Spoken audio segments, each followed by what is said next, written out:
back to Totally Abstracted, the show where I dive into the creative process, exploring the joys, challenges, and unique journeys of artists everywhere. I'm your host, Michelle, and today I'm exploring a topic that's near and dear to my heart: building a creative community. Let's get started. I know all too well that being an artist can sometimes feel like a solitary journey. In those quiet moments, when it's just you and your canvas or sketchbook, the world can fade away, leaving only your thoughts, your emotions, and your creative vision. It's a deeply personal experience, one that often involves hours of introspection, experimentation, and self-expression. And while there's a certain beauty in the solitude of creation, there can sometimes also be a longing for connection, a desire to share your art, your ideas, and your journey with others who understand and appreciate the creative process. Sometimes you're fortunate enough to have a supportive family or loved ones who understand and encourage your artistic endeavours. Their presence can definitely provide comfort and validation, hopefully giving inspiration and encouragement along your creative path. However, there are times when even the most supportive family may not fully understand what it is you're trying to do, or sometimes even their well-meaning comments can steer you off course. My husband has often told me he thinks the painting is done, when I know in my heart it's not right, and that I need to do more, even if it means painting over what he's already seen and loved. And that could be an added issue to wrestle with. Is he right? Am I wrong? As artists, we have to learn to trust ourselves and our inner voice.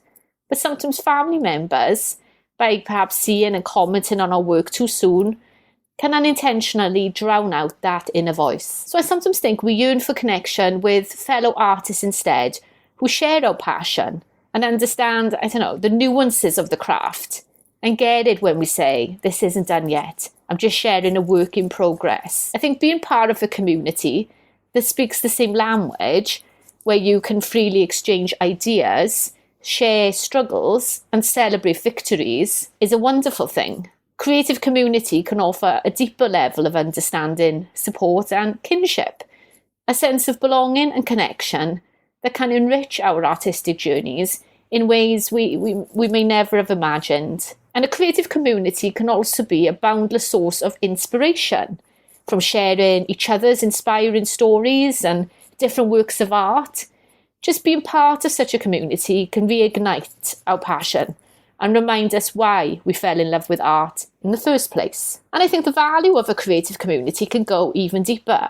In a world filled with self-doubt and criticism, having a creative community by your side can be a bit of a game changer, I think. Fellow artists can offer more than just encouragement and support. They can provide a fresh perspective that helps us step out of our own self-critical headspace. When you're in the throes of self-doubt, it's easy to get trapped in a cycle of negative thoughts, second-guessing every brushstroke, or even doubting the validity of your work. But your creative community can offer a much-needed different perspective on things that allows you to see your work through their eyes. And the feedback, it isn't just about praise or validation.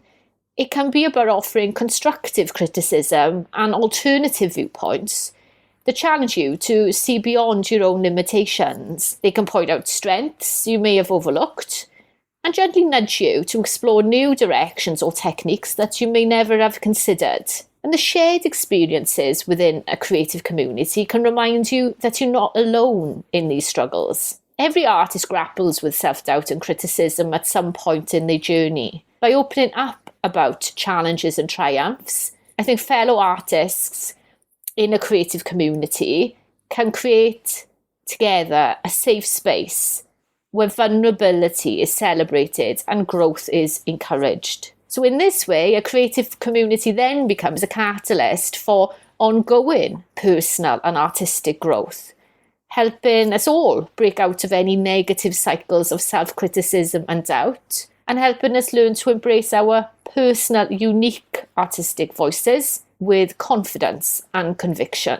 Of course, not all creative communities are for everyone. You have to find the one that's right for you. It's about finding your tribe, a group of like-minded individuals who understand your struggles, celebrate your victories, and inspire you to keep creating, no matter what. And when you do find that right community, When you surround yourself with fellow artists who share your passion and vision, you will find a support system that can really become the backbone of your creative journey. Whether you connect with other artists online, maybe social media groups or different art communities, or if you seek out local art associations and meetups, the key is to find people who resonate with your artistic goals and values.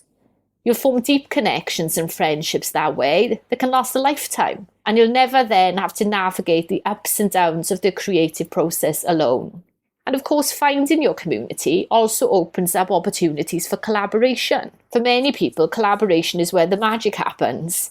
When you join forces with other artists who share your passion and vision, incredible things can happen. From joint art projects and exhibitions to collaborative workshops and events, working together with fellow creatives can spark new ideas, push your boundaries, and take your art to new heights. And collaboration isn't just about creating together.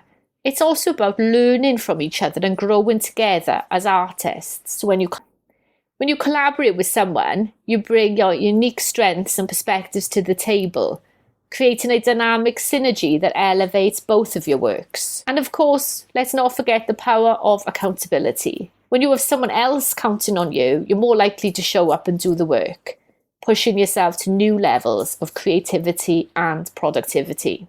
So how can you start building your own creative community? Well, like everything, it all starts with taking action. Join online forums, social media groups, local art associations, attend art classes, workshops, gallery openings, strike up conversations with fellow artists at art supply stores or coffee shops.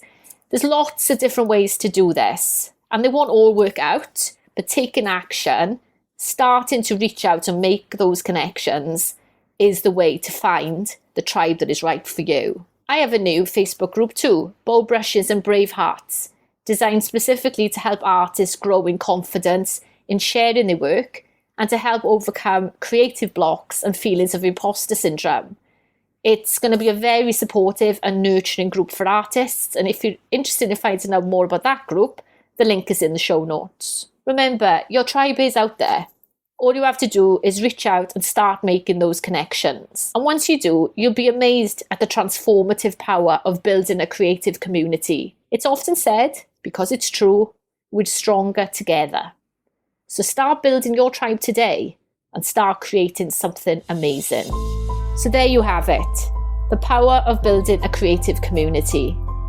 I hope today's episode has inspired you to seek out your tribe or reconnect with one you already have to continue on this incredible journey with others at your side.